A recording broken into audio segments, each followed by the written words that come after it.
Hey, welcome to Life Changes Channel. I'm Dina Cord. I'm the host of this podcast, Life Changes Channel, as well as the publisher of Divorce Magazine Canada and Life Changes Magazine. Now, that is a quarterly online digital magazine that you can read by just going online and following the link in our show notes. It comes out 4 times a year, and there also are newsletters on the other months when there isn't a new magazine. You will find out all the news about our events, about podcast episodes, any specials or offers from our team of experts and professionals who can help you through your journey of divorce, separation, or some other type of major life change that you might be facing. There are a ton of resources. Check out the link in the show notes as well for our website, divorcemagazinecanada.com.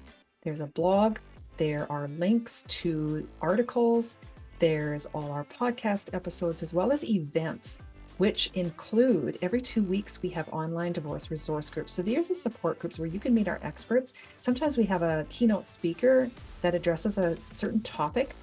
At the very least, you won't feel alone, and you will know that there are others who are experiencing this, who care and want to help you. We do have a lot of very helpful resources. Now, on today's show, I am so honored to bring to you Shaelene McInnis. She is an author. She's written this book, Self-Defense for Women, the Divorce Self-Defense for Women. She's written several books, and they are so very informative and supportive. And she is actually an accountant that realized there's a gap in the knowledge that people have around divorce, especially for women. She writes, she has American versions, she has Canadian versions of her book, she has a podcast. She has so many resources to help support you and encourage you through your divorce or separation or some other type of a upheaval in your life where you aren't really sure how to deal with that. So make sure and check out her community. It is phenomenal. Let's meet Shaelene now.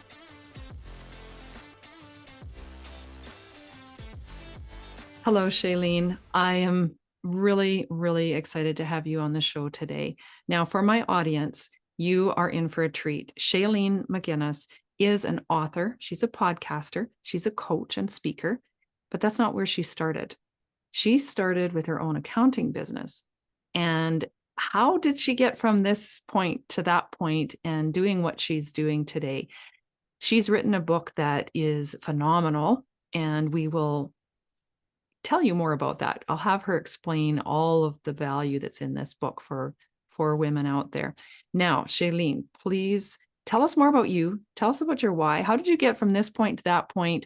And then I want to hear more about all that you're doing with your work now to support women. It's we have a lot in common. So I'm so grateful for this connection. It is amazing how much we have in common. It was funny we were talking about that. So it was amazing to me how things come full circle. I had started when I was in university. I wrote my fourth year thesis paper on wife abuse in the criminal justice system. This was my thesis paper. I was very passionate about it. Once I left university and I started in the world of corporate work and as an operations manager for years and years and years. And eventually, I decided that I wanted to have children, but I didn't want to stay in the corporate world and have children. That was not going to work for me. So I decided I was going to start my own business. Did not know what I was going to do at the time, but I'd been doing friends and family's income taxes for years. So I thought to myself, maybe I'll start a little accounting business out of the basement. My husband built me a little office, and I started this accounting business. And within 2 weeks, I hired my first employee. And this was 13 years ago. Yeah, 11, 12 years ago. 12 years ago, I hired my first employee after 2 weeks. She's still working with me. And two Wow. weeks later, I hired my second employee. She's still working with me. And now we've got 8 employees altogether. We have a great accounting company. We help people with taxes, audits, any CRA issues, bookkeeping, making sure that people understand how to run a business and to make money, to make a living. So as we were doing this, then of course in comes COVID. And when we got hit with COVID, it was so fast when everything had to flip and turn quickly, quickly, quickly. So as we were going through COVID and people were working from home, and I started getting calls because we have over 1,000 clients. We started getting calls from some of our current clients who, I guess, with the lockdowns, had found that they were in relationships that they were really realizing were unhealthy. They were stuck in the house with someone who was an alcoholic or who verbally abused them, emotionally abused them, physically assaulted them. Um, there was also a lot COVID, I think, hit women differently than men. Many women had to give up their jobs, because perhaps they made less than their spouse, and they needed to stay home with the kids because who's gonna stay home and make sure the kids were getting their education, or they had to switch to part-time. Single moms, it hit them terribly because 'cause they're single moms trying to make money. They have kids to raise who are now at home, and so they have to give up their work to do this. So I found that financially, women were really being dinged harder than anyone else. Um, and then we started getting calls. I was getting calls, and it was up to one, two, three a week from different women who had been recommended to contact Books in Line by their mediators, by lawyers, by friends, by their mothers who were saying, you need to call these people and they'll help you. Um, I had women calling to say, I had one woman call me. She said her mediator had sent her to us. I guess people had started to hear about us. And she said, I I was talking with my mediator, and she says that my husband and I, we just split up a few months ago. She says, but the mediator says I have to get my taxes done for the last 5 years.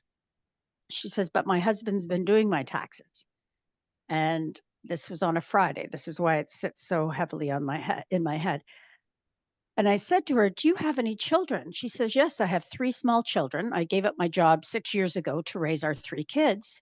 And I said, I think most likely what has happened in this case is that your husband has been filing his taxes, saying that he's a single dad, that you're separated, and saying that the three children are with him, and he's been collecting the Canada Child Tax Benefit. So she started to cry immediately, and I was like, "This is why." Again, I remember I said, I'll tell you what, let's speak again on Monday. Let's take a few days, and then we'll talk again on Monday, and then we can come up with a plan." So over the weekend, she spoke to her soon-to-be ex-husband, and she said, "Is this what happened?" And what he told her was, and this happens all the time, I'd really like people to listen to this part. He told her, "Yes, I did claim that we were separated, but no, I didn't claim the kids." That's a lie. No, I didn't claim the kids. I did claim we were separated for the last 5 years. And you also have to say we were separated for the last 5 years, or we're going to get audited. This is a very common threat, just so everyone knows. And the CRA knows about this threat. The Canada Revenue Agency and down in the States, the IRS also knows about this threat. If you do this, you're going to get audited. I'll call the IRS or I'll call the CRA and I'll report you and you'll get audited. This is not true. This happens all the time. And these tax agencies are well aware of it. So when she called me we spoke on the Monday and she told me this, I said, no. I said, if you lie to the Canada Revenue Agency and you say that you were separated when you were not, because the child tax benefit is much higher for someone who's separated or single than a married couple. I said, if you go and you lie to the Canada Revenue Agency and say that you were actually separated when you weren't, that's fraud. And you can get in very big trouble for that. You're not going to get audited because you're telling the truth. So we did her taxes for those 5 years where she was the primary caregiver. It was very clear because he was working, had a job, she was home raising three children. The child tax benefit was all supposed to be going to her. He was audited and he had to repay it all back.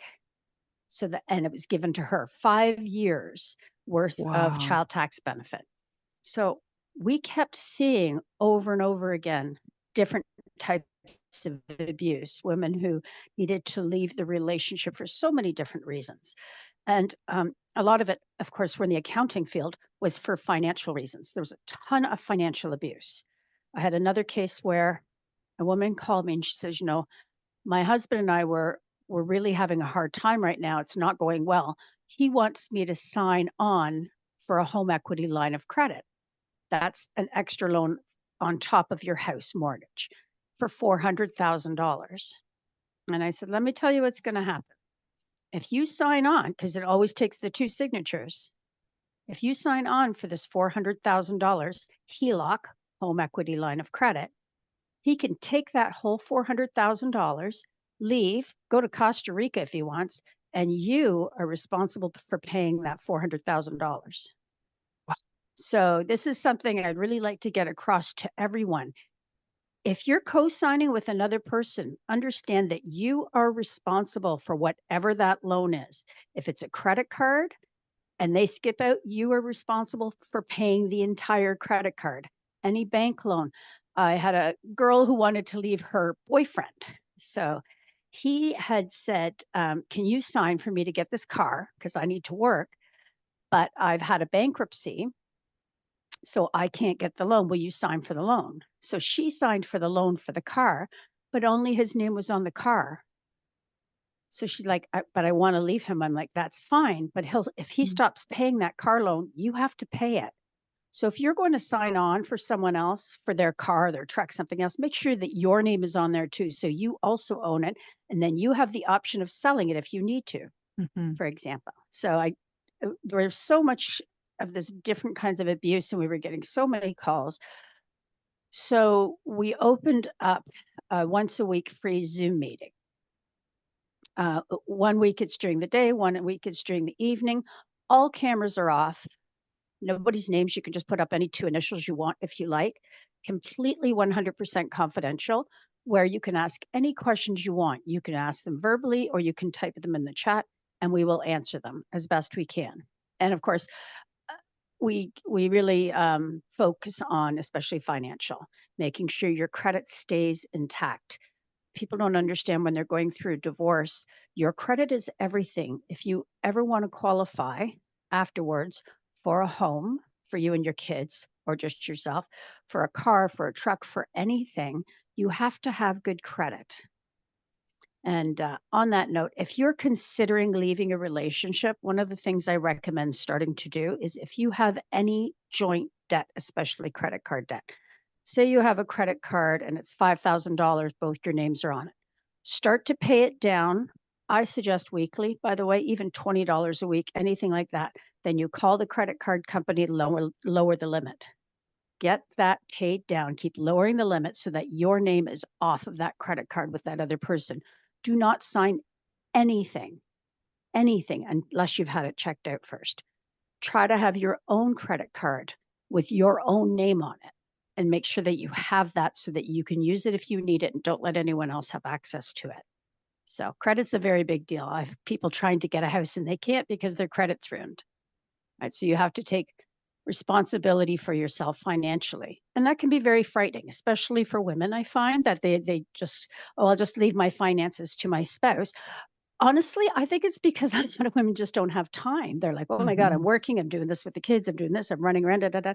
Okay, you do the taxes, you take care of the bills, you do this. Please keep on top of your own financial. You don't have to know everything inside out and backwards, but at least have someone trustworthy, someone like me, someone who knows what they're doing when it comes to taxes, someone who can advise you. Go to the bank, ask their advice to make sure that your credit stays intact, that you're not signing on with someone else for something that you don't want to, because then you're responsible for that loan. It's really important to understand just your basic finances. That's incredible, Shailene. Like, Yeah, wow, there is so much value. And I would like to unpack it a little bit in spots that um, I wanted to mention. Even when you're renting your credit check, even if you aren't buying, your that's credit right. score is also very important. And having that credit card in your own name Hmm. will become part of your exit plan, your That's right. emergency plan, Hmm. that you at least have a way to pay for the That's right. necessities when you leave. Yeah. And to improve your credit, keep your longest credit card open with just your name on it. Because if you show I've had a credit card for the last 10 years with this much on it, that's better than I've had this one credit card for 6 months. If you're choosing which credit card to keep, your longest credit card gives you better credit. Great tip. Amazing. Mhm. Now, in your book, you Mhm. talk about far more than just the Yeah. finances. Mhm. Tell us more I about your do. book. Mhm. So this is my book. I call it Divorce Self-Defense for Women. I have the Canadian version and the American version because the tax stuff is different. What I've done is in the first 3 chapters, I talk about actual real cases of people that I've spoke with and worked with and coached. And I talk about how to prepare if you're considering leaving a relationship, whether there's abuse or not, how to start to prepare to do that. I always say, have a go bag. That's your emergency. I need to grab this bag and I need to run. Um, Anything to do with your kids, medication, a change of clothes, a credit card, prepaid cell phone, and make sure it's charged. You can keep this in the trunk of your car, keep it at a friend's house, keep it at your mom's house. Um, anything that you're going to need a spare set of house keys. That's another thing. You might need that Mhm. spare set of house keys if you need to get in later on. Clothes for yourself, financial papers.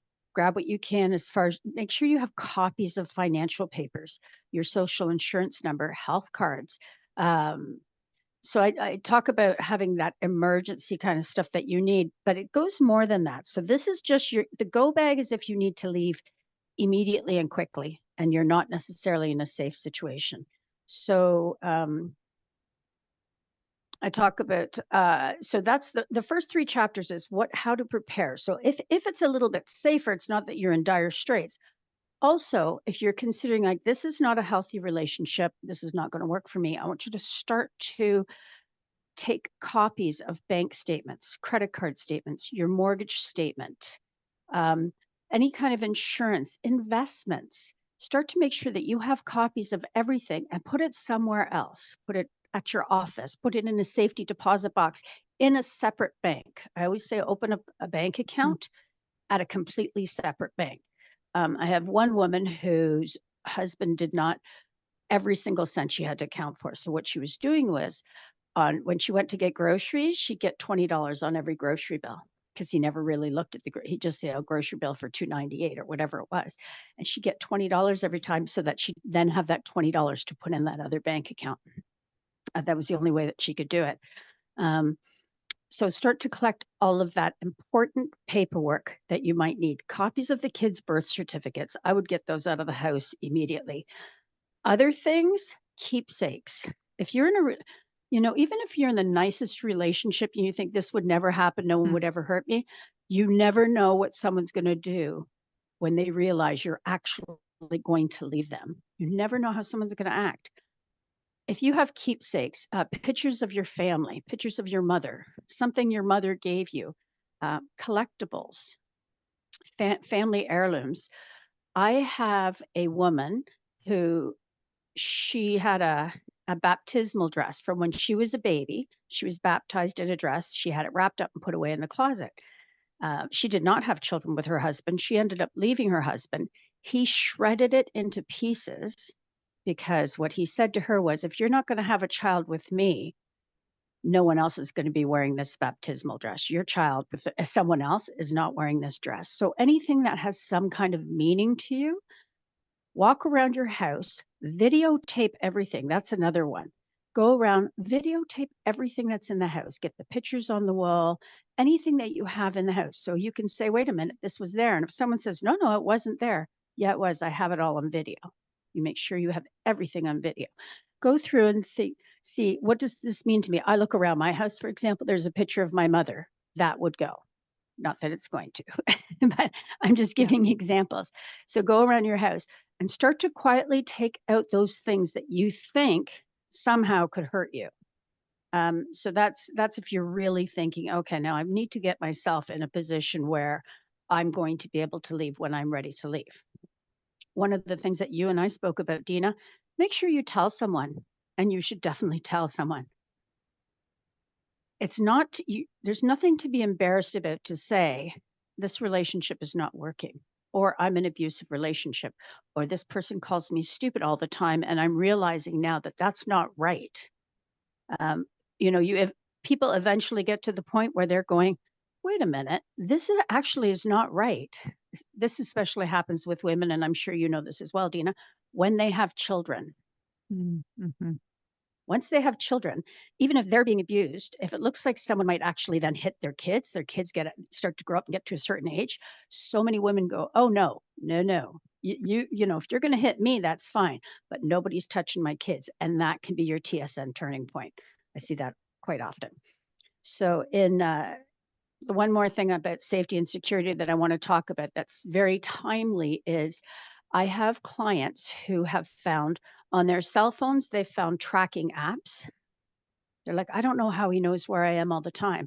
And the other thing is the air tags for luggage. I have one woman who found an air tag her husband had put in the car seat, the baby car seat underneath. That's where she found it. Another woman knew she was being tracked. She went to the police. She said, "Something's going on. My ex husband knows where I am all the time." They went through the car for her, and it was under her spare tire in the back in the trunk. They found the air tag. Yeah. So if you think someone is following me, how do they always know where I am?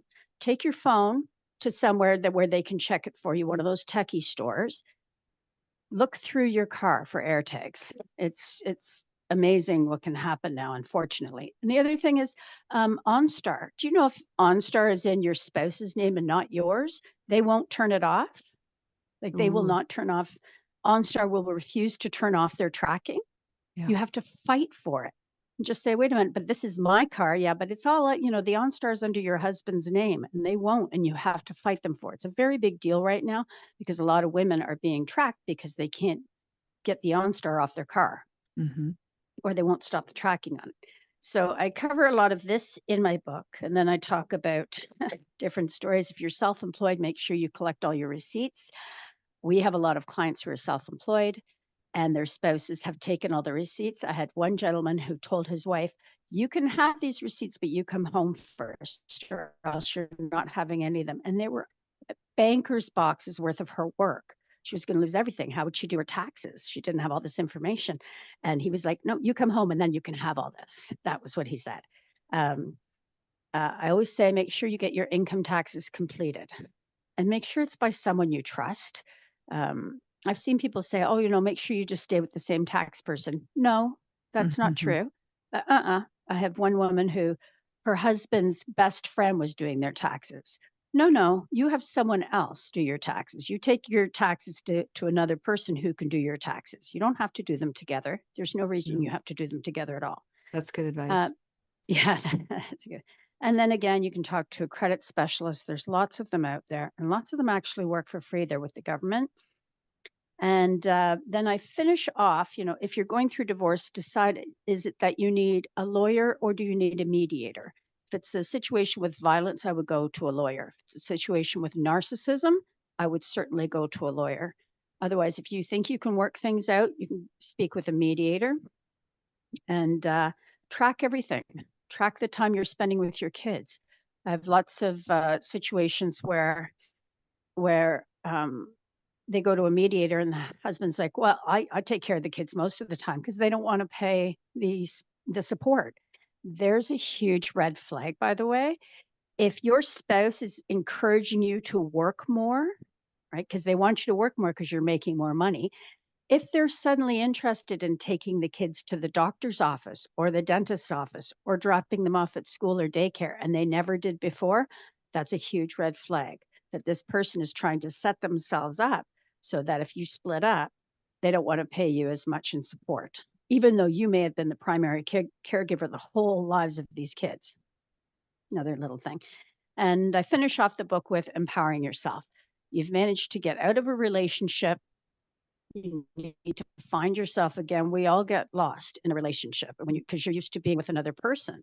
So how do you find yourself again? And I suggest things like working out, obviously speaking with a counselor, even a grief counselor, because that relationship is over. It's ended unexpectedly, perhaps. So a grief counselor is a great person to speak to. Draw a vision board. join a gym where there's classes and other people and like-minded people, volunteer. So there's lots of ways that you can start to just come back to who you are. You're going to be a different person, but it'll be you. And just healing, healing, healing, self-care. I'm saying this almost more for myself. I'm like, that's kind of for me. We all need to practice more self-care. Every single one of us, I find, especially women, we give and give and give and give. And it's like, whoa, you really have to take care of yourself and take time for yourself.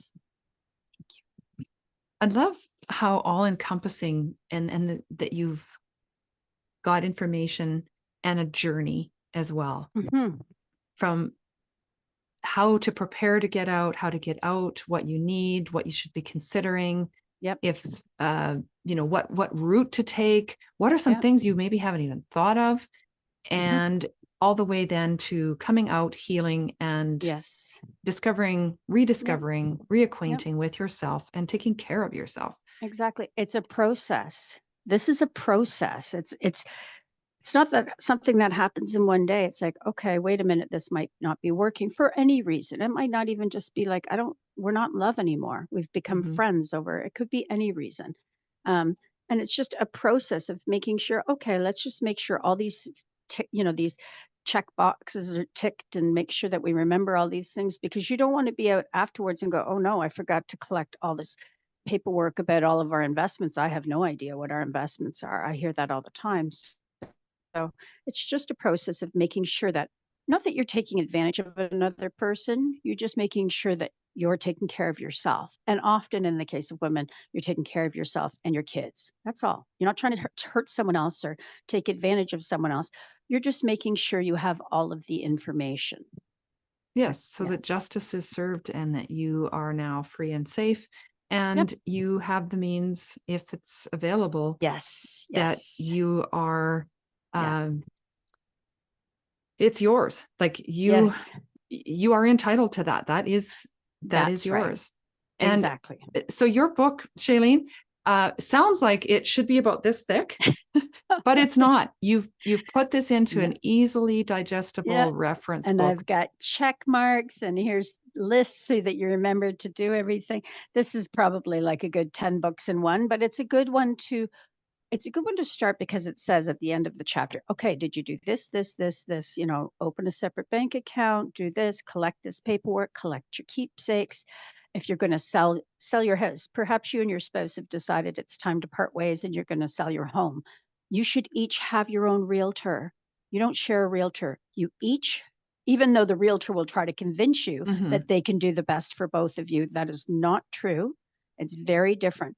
You should each have your own realtor who represents your interests and this person's interests, not mhm. one realtor for both.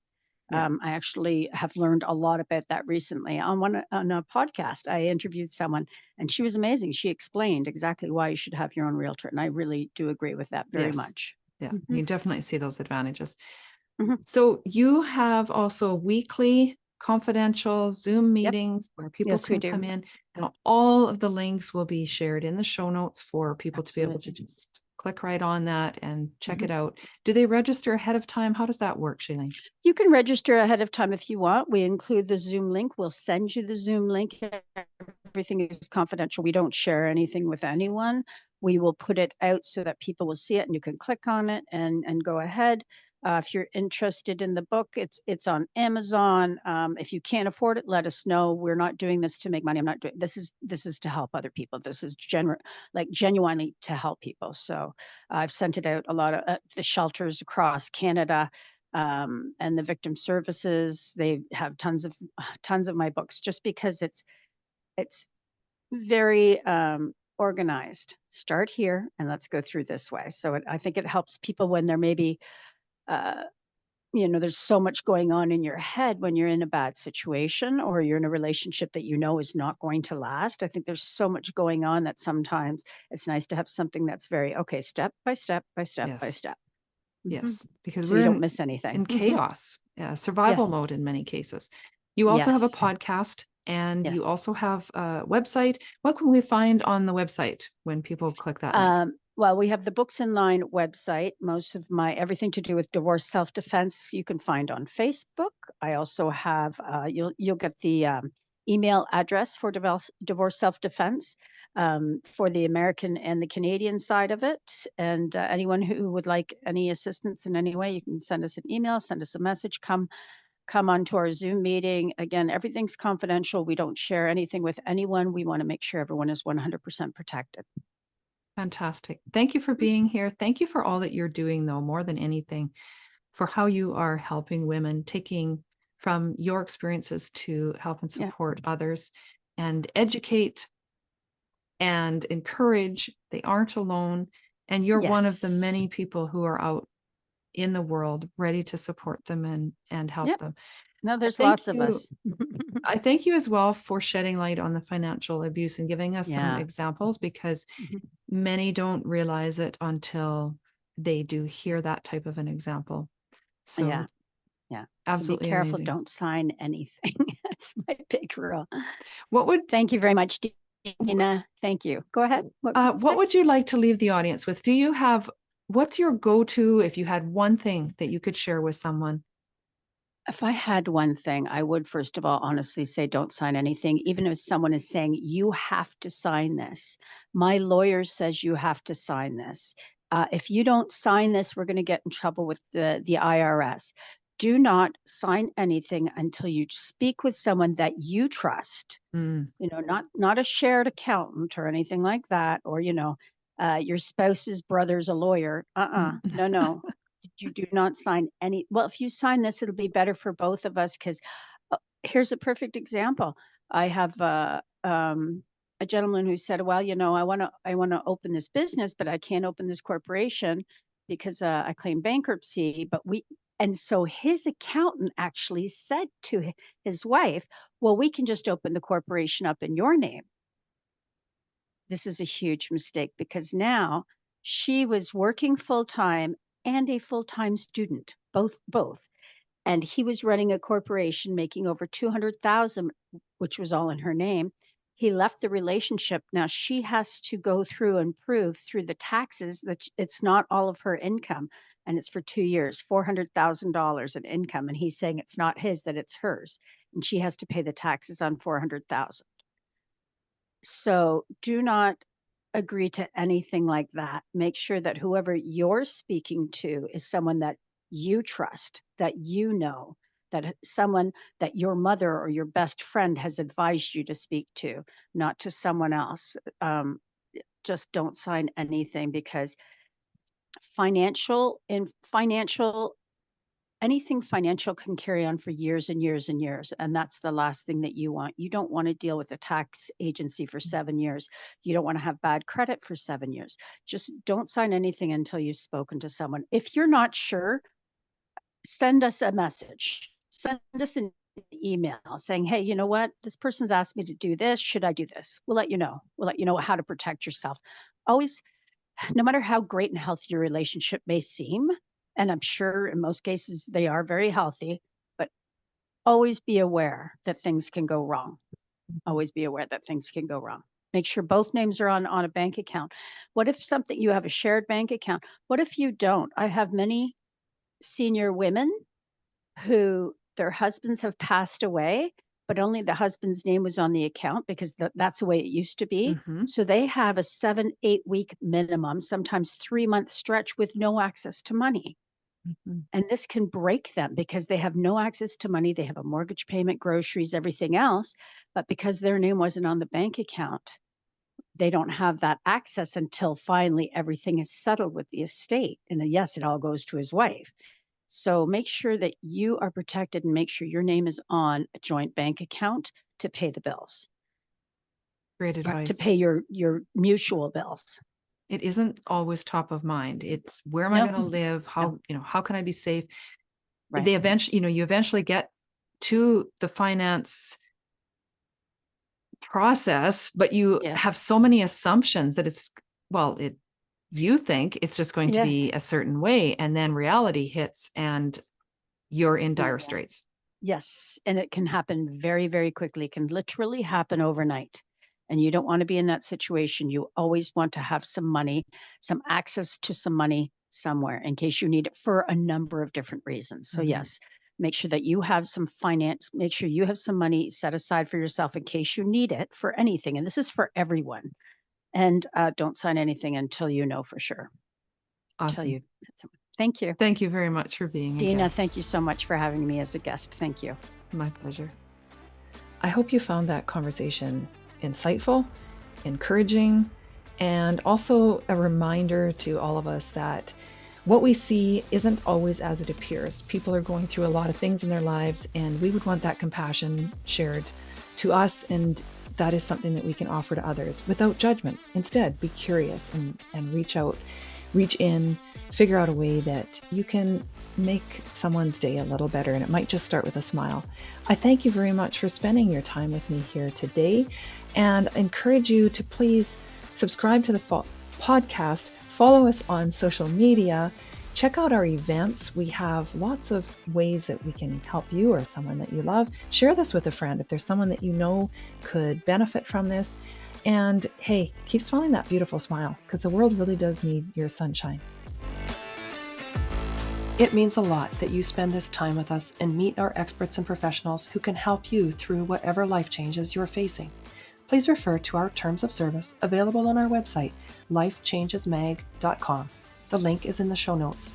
Our disclaimer: Divorce Magazine Canada, Life Changes Magazine and channel, and divorce resource groups are intended to educate and provide quality, credible resource information.